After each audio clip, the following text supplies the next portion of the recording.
Stay hungry, stay foolish.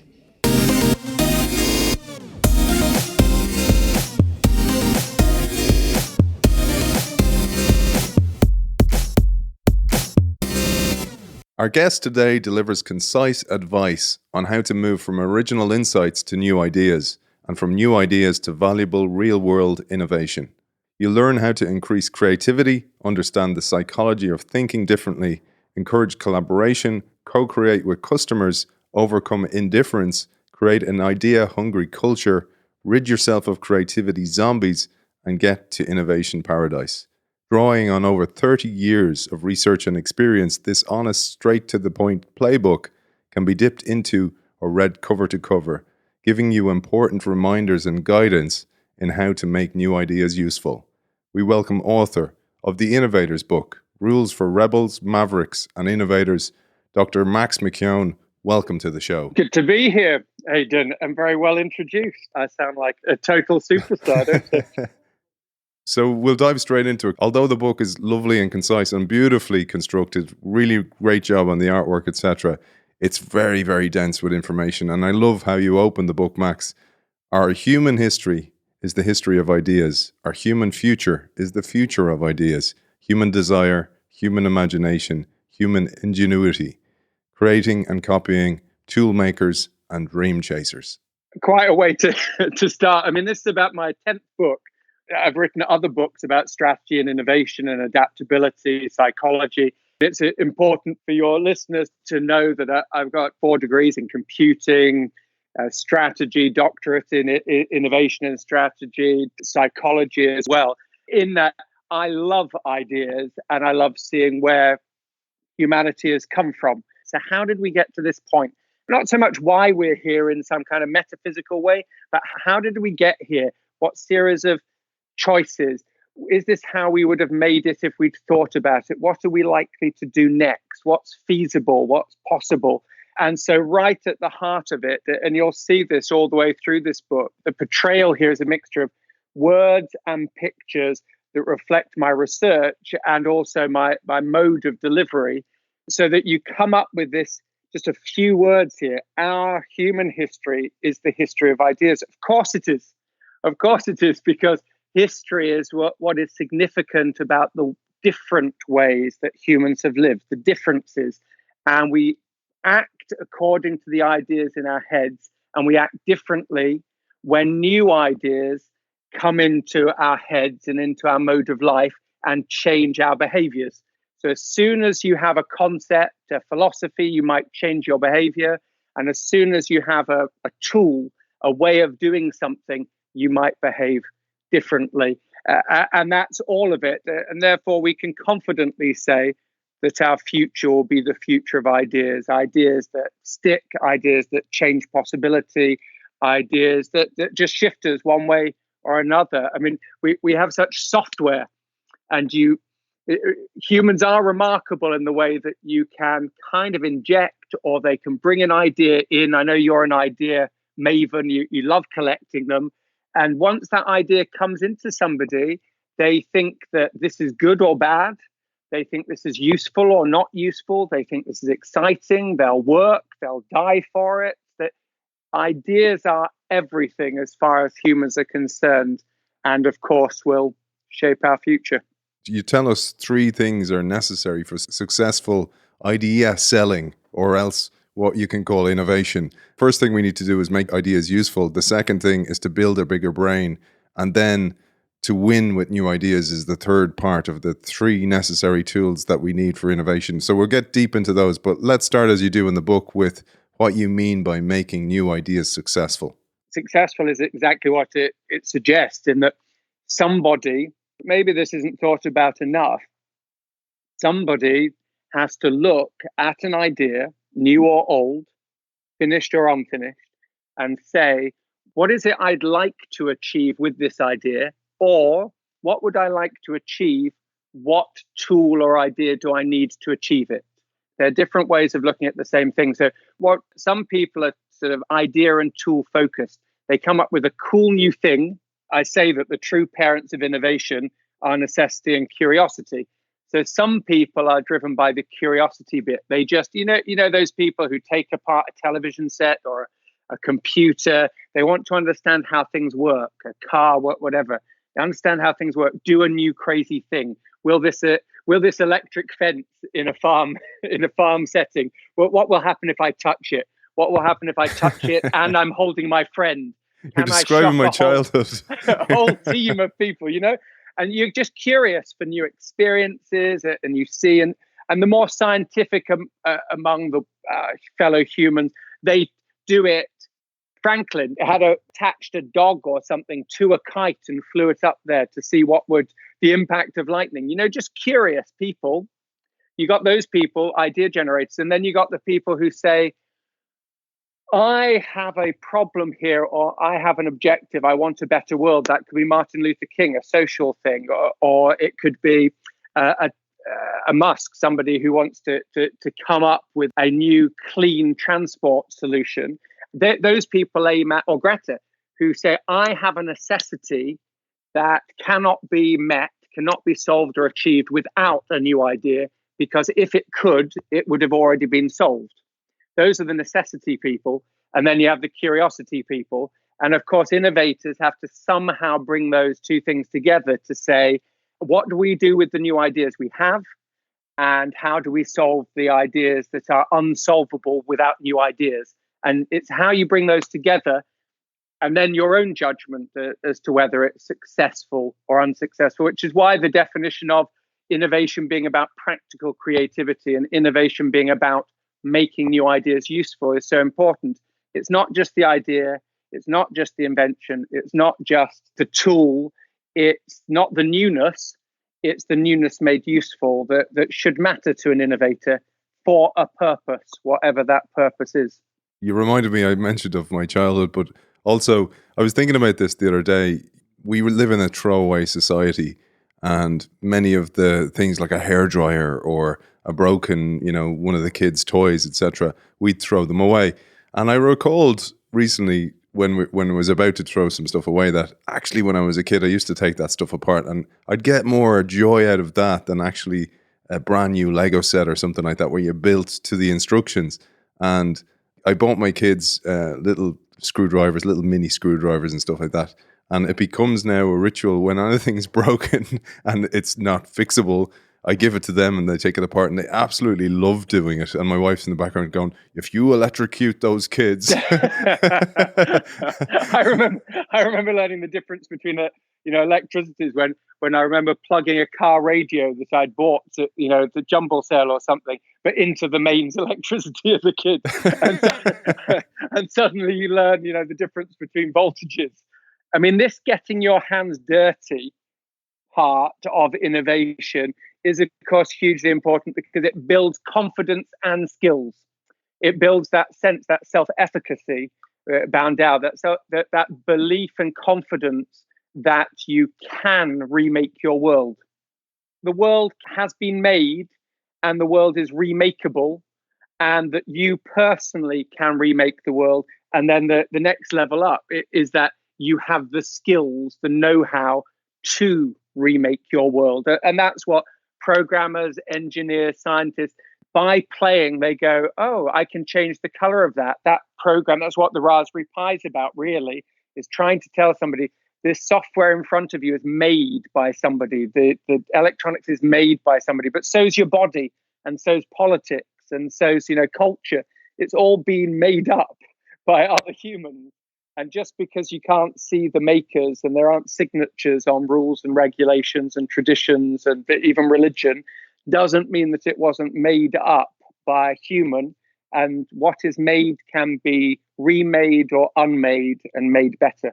I mentioned in the intro, you talk about the definition of innovators as mavericks, as rule breakers, as rebels. And I think that's really important what you said, that if a rule was made, it was made for a certain point in time. And the innovator or the change maker wants to question that and go, actually, is that relevant anymore? Because the world has moved on, and oftentimes the rules and regulations we have, they're anchored to an old world. And it's the same in organizations. When an organization, even an org charts were built for an old world.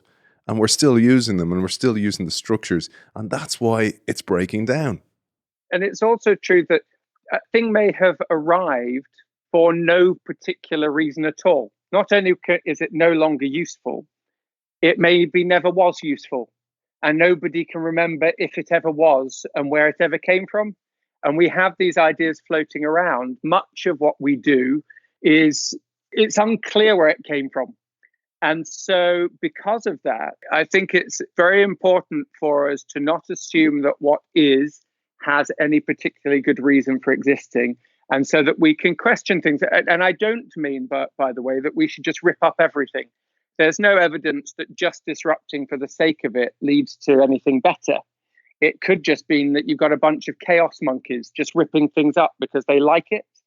We have to be guarded of all of those things. And that's why keeping success and a desirable end, I think, is at the heart of being a real innovator. To say, look, before I rip it apart, let me look at how I would replace that and replace something better. Let me think of the smallest possible change. Let me not just rip it off for the sake of it. So the motivation to be an innovator can come from many different places. You can just be an anarchist, or you can be a rebel. Rebels are people who just like to do new things and they don't worry too much about the consequence. Mavericks, they want to do new things, but they do care about the consequence. They're doing new things in order to improve the world, something for everybody. And then you have good soldiers who keep the rules. They don't really know why, but they like to do it for some good purpose. They don't question things. And then you have those yes sirs, those people who just slavishly defend whatever is because they're uncomfortable with anything that they don't understand. And they're forever thinking their childhood was the best time ever. And they don't really know why.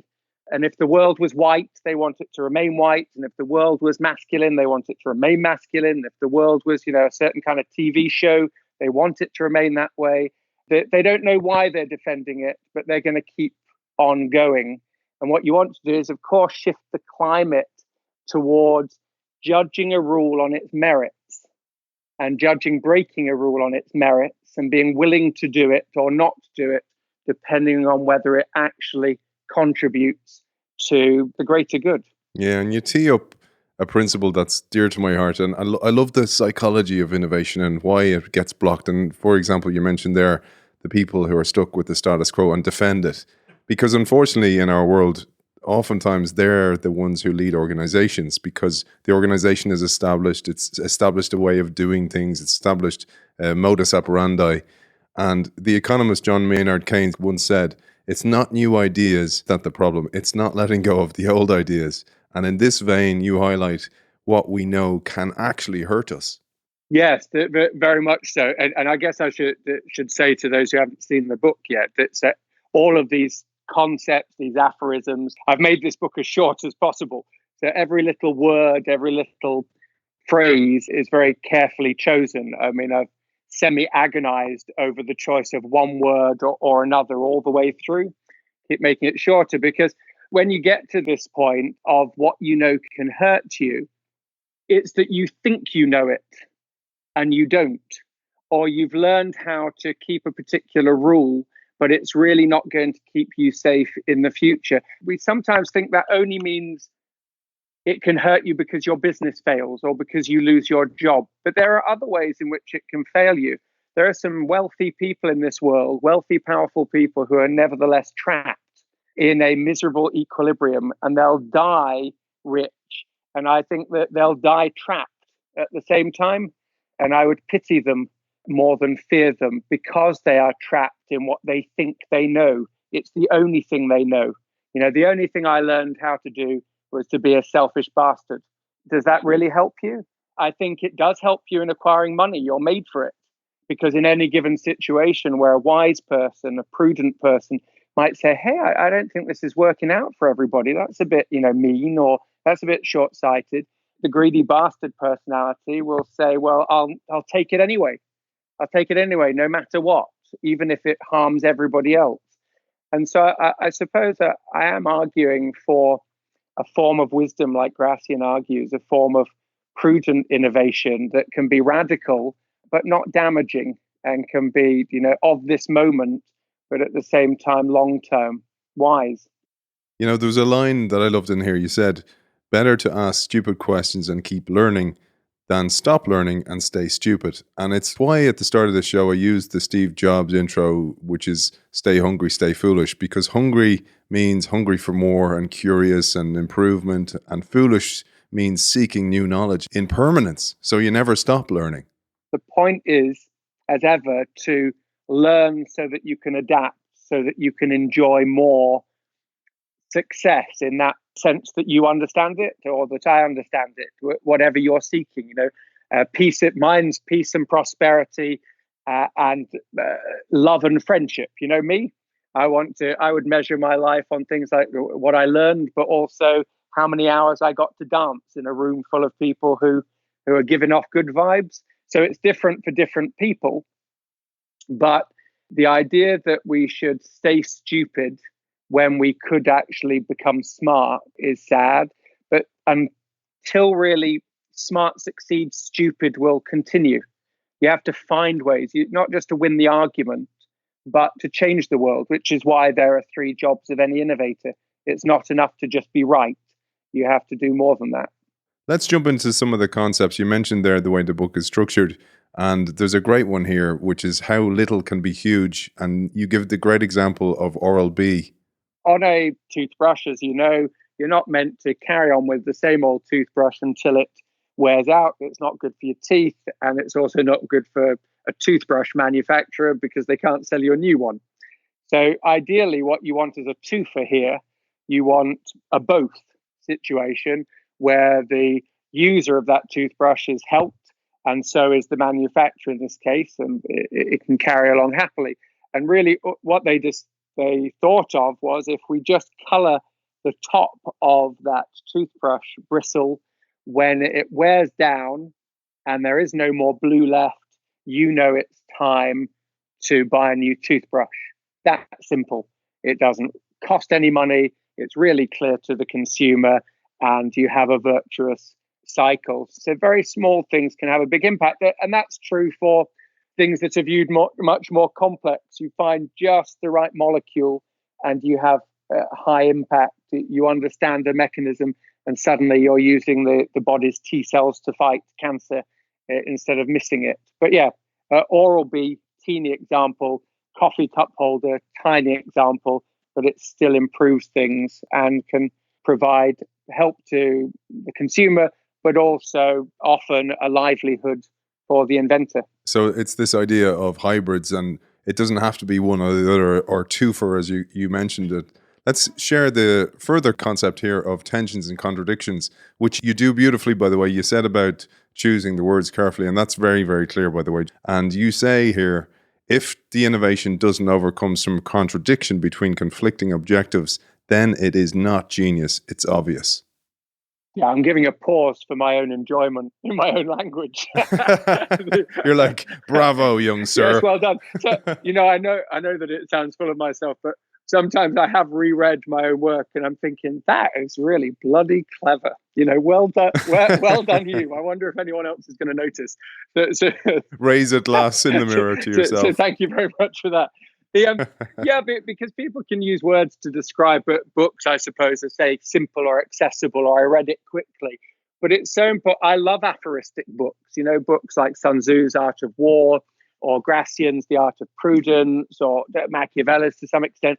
Books where somebody has said, I'm telling you, these are my conclusions and this is how it fits together. Now, please engage with what I've said, rather than having to, I guess, hide behind 700 words of dense prose. But anyway, here, this is the idea. The example sometimes I give is of a lawnmower. Roughly, you have 2 kinds of lawnmower. You have a lawnmower that's heavy, that can cut straight lines. And you have a lawnmower that's light, a hover mower, that doesn't give you a hernia, but can't cut straight lines. So here you have a choice between hernia, straight lines, and it depends which one you favor. An innovation would seek to overcome or dissolve the contradiction between those two and give you straight lines while not being heavy to use. And if you can accomplish that, then you have gone some way towards innovation. At another layer down, you might say, but why am I even mowing my lawn? I didn't, some people love that. They're into, lawn porn, as it's called. They're exchanging pictures on how well manicured the lawn is. And I guess you've played on lots of grounds with groundsmen who are well into that and making sure it's exactly measured. But maybe you're not into that. So how else would you accomplish it? And I might ask an audience in the past and say, how would you? And somebody would say, oh, I could pay my child to do it. I could provide pocket money in order to mow the lawn. Or I could say they can't go on their console until they've mowed their lawn, get it done for free. Or I could get a service in to do it. So that would work. Or a robotic lawnmower that was heavy, but did it for you so that it's not heavy for you. Or even genetically modified lawn seed that I've seen in California, Arizona, that has one strip done that grows in one direction and then one strip that grows in another direction and only grows to a predetermined height. So now you don't have to mow the lawn at all because the objective was to have a lawn that looks a certain way rather than to cut the lawn at all. And so those are all different ways that one might start to try to dissolve the contradiction between the lawn mowing situation as is.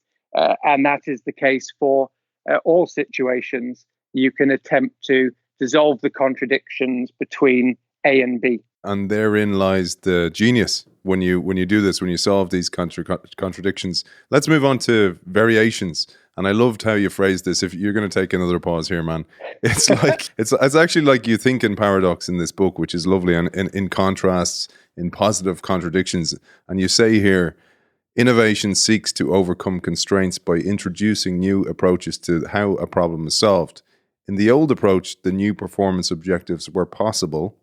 In the new approach, the old performance objectives are just the starting point for new improvements. I love that because it's this idea of building on the shoulders of giants, but the shoulders of idea giants. Quite. And you see this in so many areas. If you imagine humans and a series of maybe concentric circles, really they should be three-dimensional, like a ball, but around the first brain, let's say. See if people can imagine this.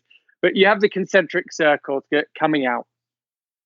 And the first human can only reach out to his or her arm's length.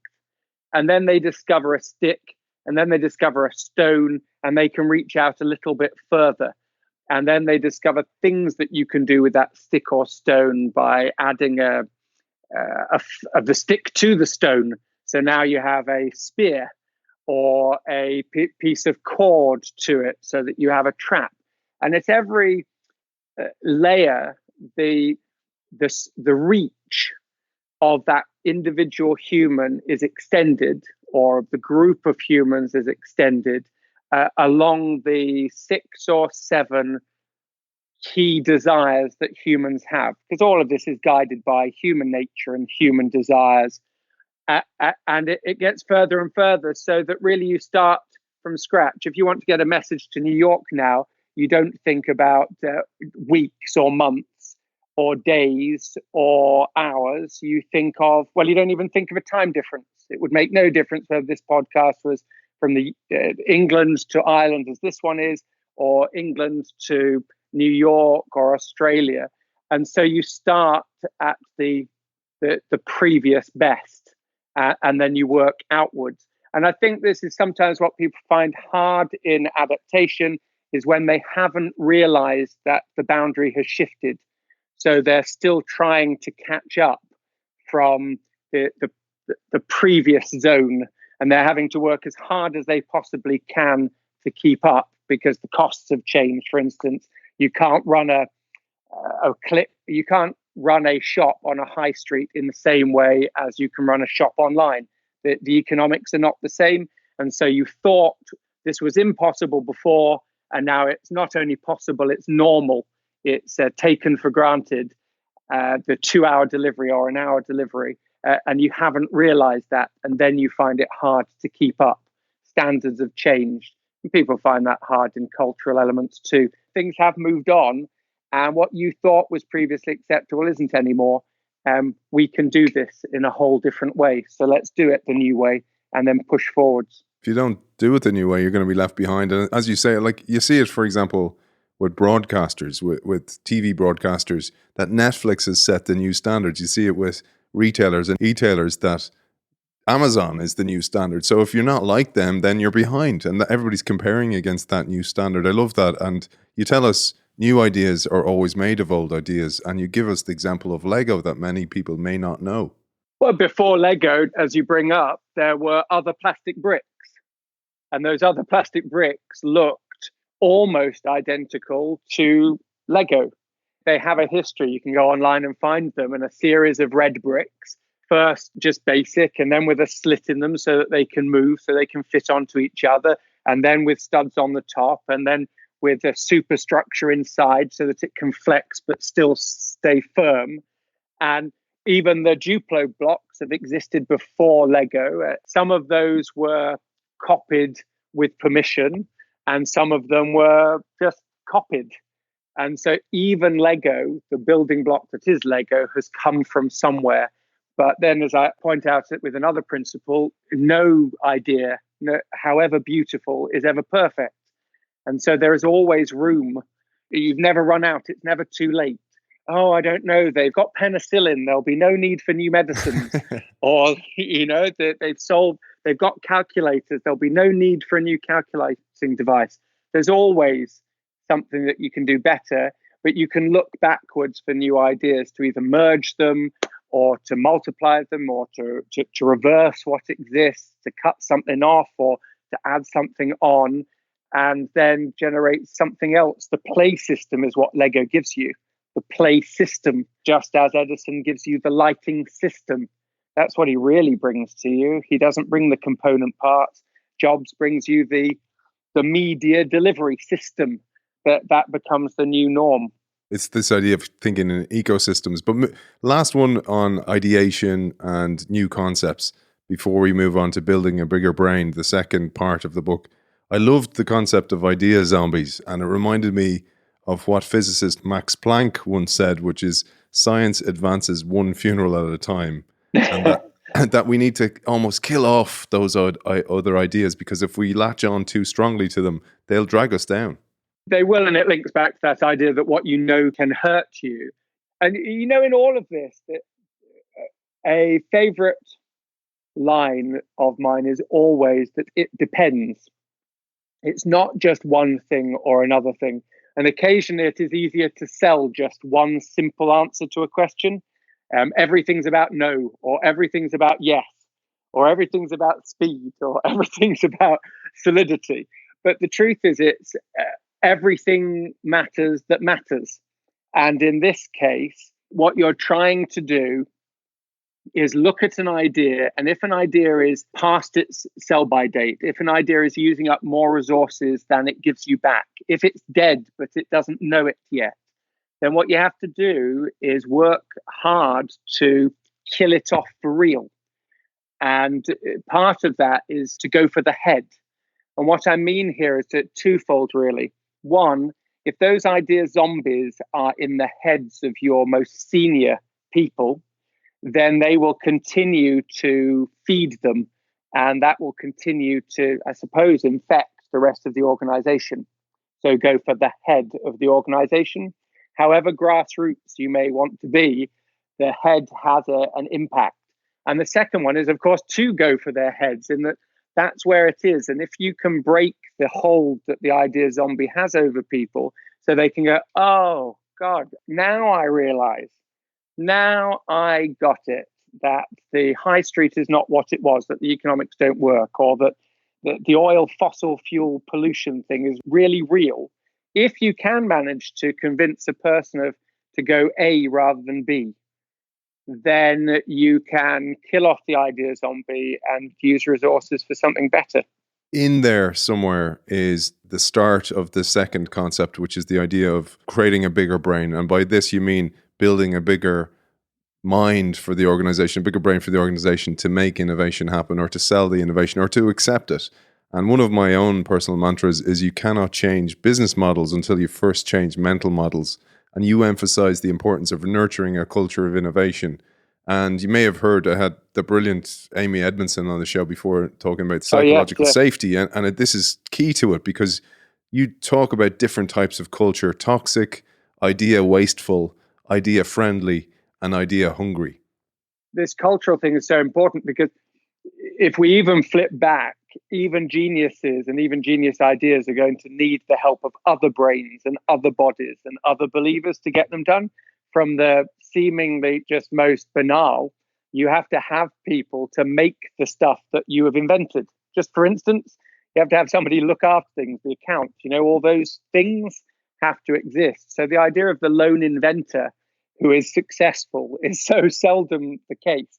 And even if they did invent something on their own, somebody else has to take it and make it viable and sustainable and actionable on all those seemingly practical things. That they're not the enemies of innovation. They are part of the core second job of the innovator.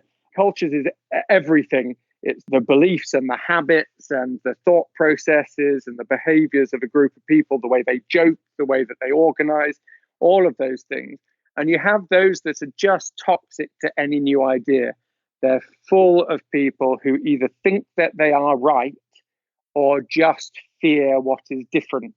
And there are some people here who believe in best practice, for instance, that can lead to an idea toxic culture or climate.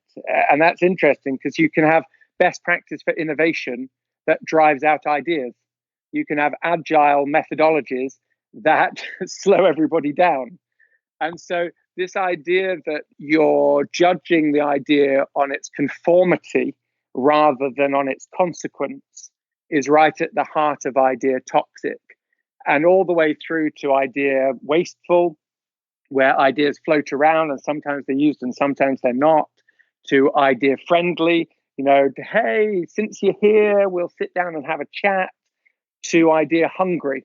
And an idea hungry culture, individual, climate, organization is one that says, we value these things. We value these idea babies, ideas that don't come from here, ideas that do come from here, because we recognize that they can help us to go where we want to better, or to go to places that were previously impossible.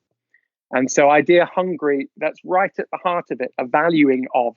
And that, in a sense, becomes the new normal. It's not just disruption, it's not best practice, it's not just rigor and conformity. It's understanding ideas as they are and seeking them out, looking for them like Pac-Man, and then knowing what to do with them. And this idea of creating the organizational brain as a bigger one and one accepting of ideas. For any organizational change to happen, leadership support is essential. And you say the leader sets the tone. If you talk about the future, people will prepare for the future. If you're in the market for new ideas, creative people will bring you their best work. If you have a track record and reputation for nurturing new ideas, everybody will bring you the best of themselves because you care. To a large extent, at least over the medium term, leaders get the kind of innovation or innovative behavior they deserve, or that their behavior leads to. And there's so many examples of this. But you ask yourself, say, an obvious one. I remember a guy I was talking to, and he had been fired 3 times from Apple. And he'd been fired for various reasons, not bad behavior, but just underperformance. And he didn't even think it was that fun to work at Apple. But he said, I keep going back because I know that they appreciate the difference between crap and brilliance. They understand the difference. They're seeking brilliance, and that motivates me. I mean, you think in the world, who are the best and the brightest seeking to work for? It's always a choice. At one point, it was definitely not Microsoft, and now it's a bit more Microsoft because he's all empathetic, and so people are thinking, oh, that would be really great, and they're growing again. And maybe it's less Apple because they haven't done anything new recently, but it's totally must. And so there is that sense that in little and big ways, brands and leaders attract people who want to make a difference, because those are the people who are most likely to shift. Netflix is hot. I mean, you can see it actually. We had a whole stream, and so somebody would go Microsoft to Google, Google to Amazon, Amazon to Netflix, Netflix to Tesla. And while not everybody is that mobile, people's brains are to some extent, and their attention will shift. And if you're that person, not only my door is open, but my head is open. I'm idea hungry. I'm demanding of those ideas. I will help those ideas to be successful. I'm not just flibbity-majibbity. That's a word I didn't think I'd say. But, I'm not just post-it notes. I'm not post-it notes in superficial, bland, business model planning, blah, blah, blah sessions. What I am about is saying idea, rigor, transparency, honesty. How do we get from great ideas into the world? How do we do great things with great ideas? Who would you want to work for? The very best people want to work for the very best people. Anybody will do their best work for somebody who wants them to do their best work. I was thinking of that guy that got fired from Apple, but got back 3 times as well. So fair play. I was thinking he comes back and you're under a different name. And you're kind of going, my name is Aidan McCullen, and I'm wearing one of those glasses, the plastic glasses with the fake nose and the moustache on it. And they're like going, you look very familiar, man. Very familiar, yeah. Like some kind of Pink Panther kind of situation with his moustache. I think there's something here where, if you think of those histories, the true ones, Steve Jobs does not invent the computer. He doesn't build the first one that they sell. He doesn't invent the mouse. He doesn't invent the GUI, the graphical interface. He doesn't invent MP3s or the digital player or headphones or portable music players or the internet or the web or downloadable music or downloadable films. I mean, really, does he invent? He doesn't invent anything. But what he does manage to do is pull together ideas, steal ideas, borrow ideas, bring people in, bring them into some kind of group and push them to their very best. So invents nothing, but is a true innovator. One of the key ideas, and one of the ones I really loved, and it really spoke to me because I've seen this in organizations. I've been in organizations and I've had ideas that get thrown in the bin because oftentimes they're rejected by finance, which we'll come back to in a second. But you suggest ideas create an idea market because we can always find a new market for an unwanted idea. It may not be wanted in your organization, but it could be wanted elsewhere. That's a really key point because your organization structure may not support new ideas like that. But if the company is open to put them on the shelf and go, okay, let's find somebody who'll possibly buy this and maybe find a customer before you build it and then build it. Yeah, and this can work at so many different levels. Google used to have a database where they would store ideas from their idea sessions so that if somebody had a new idea session, they could search the database. So that's a very basic version where you say, look, let's store what we've done so that if we try to do it again, we are aware that we have done it before, not to reject it, but to build on the learning from the last time we tried it, as an example. BT, British Telecom, when they were in financial problems, they had a great big lab that would generate lots of patents, but very few of those patents would make it into the market. And they founded a new part of the organization, and somebody came in, and their job was to make money from the patents, to go out and find partners to either fund or to build ideas that are laying dormant, or over at Toyota, the way that they insist that everybody comes up with an idea on a regular basis. I mean, it's part of your contract to come up with an idea to improve your job, and you have to try it, and your manager has to help you, even if it's been tried and it has failed before. And so, of course, you have this flow of ideas coming back into the organization, being improved, true continuous improvement. Share them with partners if you can't use them yourself. Store them, protect them, but don't hide them away and keep bringing them out into the light and seeing, is the time good now? It wasn't last time, but it is now, and it could save the whole organization. And that's why that line is such a negative and such a killer of ideas line, which is, we've tried that before. Because yes, you may have tried that before, but the time was different. The environment was different. Perhaps the people in the organization who would support ideas were different. All that stuff becomes so important. But let's move on to after you build a bigger organizational brain. So you've done that. We must remember then that most ideas fail. That's an absolute fact of innovation. So you have to create strategies to deal with failure. I'd love to hear your ideas on this. How do you create strategies to deal with failure, to accept it? Because many organizational leads will see that as a waste of money. I argue here that most things fail. They do. Fail as in what has been generated, especially if we include it in the failure, what is replaced.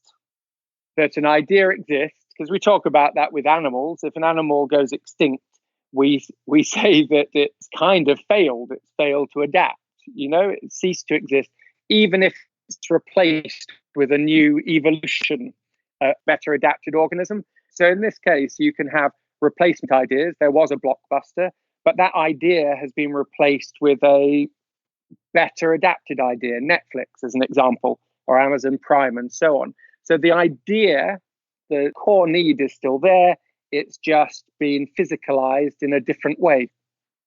And then you also have attempts at the same idea, that your attempt at doing digital video fails and somebody else's attempt at digital video succeeds.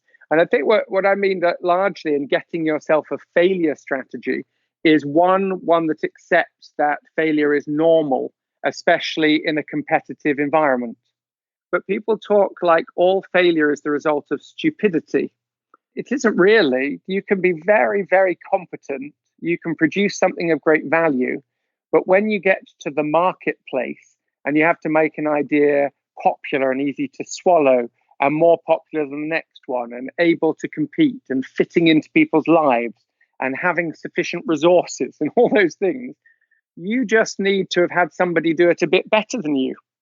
And you could fail. BlackBerry did a great job. It's just that the iPhone was a more popular, dominant design. They did a great job. What they had to do is shift. And so accepting that you will fail, or that failure is a possibility, or that competition will render your best efforts incompetent or unneeded, will allow you to then think, how do we deal with that? What's our plan B, C, and D? How do we let everybody know that there will be a need for shifting again and again and again, that it's always the beginning? So that's certainly part of what I mean by an overall failure strategy. I love that. Progress into how do you make ideas work? How do you even align them with the waves of change? And you talk about 3 success waves that enable innovation. The first is the innovators wave, the second, the competitors wave, and the third is the popularity wave. Yes, so we have the innovators wave is that one, that the journey that you take from making an idea work to making an idea work properly to then the dominant version of that idea. So you as a particular innovator or company may fall out at any point in that. Some of the listeners, yourself, you'll remember early computing and early consoles. Most of those device manufacturers no longer exist, but computing exists because you find a new dominant design. If you want to play a game, you buy a console. Sony, Microsoft, and Nintendo, that's what you do. If you want to do something serious, you use a computer. If you want to do something personal, you use your phone. But those are shifting over and over again. What is a dominant design shifts, and you have to be aware of that, and whether your bit has ended and a new part of the wave has begun, and knowing when that is happening. Then there's the competitors wave, of course, in that this is the energy of developing a version of idea that's actually shared and exchanged and sold to other people. So at some point, there is a dominant design. We know what a phone looks like now. They all look the same. And for a period of time, the competition is between people, and it's price and it's manufacturing and it's accessibility and it's branding, and it's shifted. And people who are into technology will say the innovation is over, but the innovation is the competition is not over. And that has to continue until there's the new innovation wave. And then, of course, there's the popularity wave, that even if you have the idea that works as a dominant design and you are the most popular, you still need to actually become popular enough to feed your idea. It's not enough to just be the first and the best. You have to make it popular enough. And that means often dealing with people who are not interested in new or technology. They just it needs to slip in there and be as easy to use as a light switch, which is the toughest test, really. Is your technology as easy to use as a light switch? Because truly, people who are not clever at all can manage to turn the light on. And that's part of a sophisticated system, and they can manage to turn the TV on. And that's why those things are mass technologies, because the bar to use and to usefulness is so low. Having a framework in which to put your idea and then which bucket does it go in, which wave does it go in, is really useful, because it helps you explain your idea. And this idea of communicating your idea is so important. And I loved the way you phrased this one. You're going to love this, man. You can fill up your drink and listen to me here. There's two kinds of people fail with innovation projects. One motivates employees with an eccentric, colourful style, but receives no funding. The other convinces the leaders to invest heavily in innovation, yet gains no support from employees who ignore their ego-driven calls for ideas. The first is fluent in the language of the front line. The second is gifted only in executive speak. They are stuck because they can communicate with only one of the many groups they need to reach. Your challenge is to find a way of communicating with all the relevant groups. Each has its own values, symbols, jargons, jokes, heroes and villains. And I found this so many times. The communication between groups and the person who's the intermediary between the groups needs to be polylingual. They need to speak the language of the recipient and the person they're coming from. The messenger needs to be able to speak in multiple languages, multiple jargons, in order to keep everybody on board. And oftentimes this is where innovation fails. Especially because the innovator has to do something more complicated. They have to introduce an idea that is new. And so by definition, they're not a continuation leader. They are not disruption, but change. So you've got to introduce something new to people who may not be interested in it, that is not necessarily proven, that has a language around it that is foreign. So of course, and you need the help of more groups, because each one needs to maybe adjust. And so in all the work I did, I mean, way back to a huge study on IBM and HP, Hewlett-Packard, over 30 years of their history. And we analyzed all their correspondence between the CEOs and their employees and the CEOs and their shareholders. And what we found was that there were some who just left they were very good at communicating to the team inside. They could talk the language of the team, but could not bring the external world to the team sufficient for the team to change. So they left them just really, like happy, but stranded.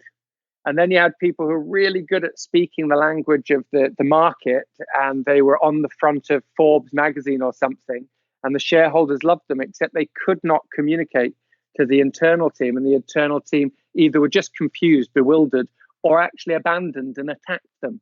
And it's not really always about fault, in the sense that the internal team might have the problem, the internal team might be the one that should really get up to speed, or the internal team has rejected the leader for some very unfair reason.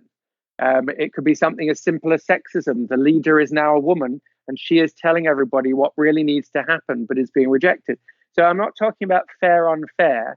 I'm talking about the fact that you have to understand to be understood, and you have to find a way, if you are to be followed, or to bring this in, You have to understand how to get there. So if you can't do it, find an interpreter who can. Find somebody who can be you're clearly a professional, the national team player. You know that there were some people in that dressing room. In fact, we've got a photo of you here, half naked in a dressing room in Toulouse. But not as a poster, I may add. It's not that I need it signed. I use it as inspiration. Well, as do I, Aidan. As do I. But the point is that you can have a leader, that you can have a coach who can have all the right ideas, but is failing to get them across to the leader, to the group. You can have one person in the group who's fantastic at getting on the wavelength of in this case, the boys, I guess the lads you would have called them, the group, the team. Another person who can block it just by one joke or a smirk. You have a psychologist coming in, they can be accepted or not, and so on. So you have this flow of ideas, and it's just important, as I point out, I guess on another one, that you will be judged before your idea, typically. And so you've all seen that bit in the serial killer FBI movie where the psychologist is just ignored because they come from a university and because they don't speak English, that kind of idea. But if you want your idea to be popular, you got to find a way of dealing with people who don't care about your idea. Facts.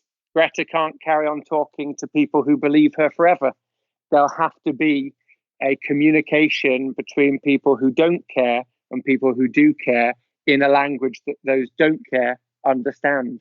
And so it's right at the heart of this, if you want your great new idea to make a great big difference.